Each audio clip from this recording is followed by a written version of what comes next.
A Fort Wayne police dog is recuperating tonight after getting hurt while tracking a man who held up a gas station on the city's north side last night. The store's owner talked exclusively with our Corinne Rose and shared his surveillance video, hoping you might recognize the robber. In 8 years, we have not been robbed. No holdups at all. That all changed at about 7:45 Thursday night at Adam Dagger's All-American store at Lima and Till Roads when a man came inside and looked around, then asked the clerk for packs of cigarettes. When she asked to see the man's ID, he told her he needed to get it from his car. But when he came back in, he took a gun out of his pants and pointed it at her.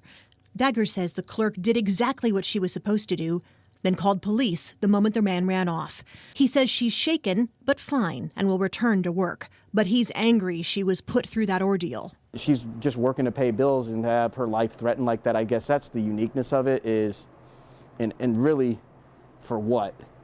For what? Like, that's where I really get agitated about stuff like this is, it never makes sense. Dagger says police had a good place to start looking for the suspect because the man left a Hansel and Gretel trail of packs of cigarettes that he dropped as he ran. A Fort Wayne police dog tracked him over rough terrain that included boulders to a spot where officers found a mask that had been worn as well as a credit card. The K9 lost the man's scent when the wind picked up, but Dagger hopes someone who sees his surveillance video will recognize the suspect. He had that moment out in the parking lot where he could have definitely said, you know what, it's just not worth it. And for whatever reason, his impulses were to go through with it, and pulling that gun and putting it up to someone's face is a serious thing. He says police returned the cigarettes they found and are keeping the mask and credit card for evidence. The K9 had bad abrasions on his feet that were bleeding that his handler was able to treat. He's expected to return to work soon.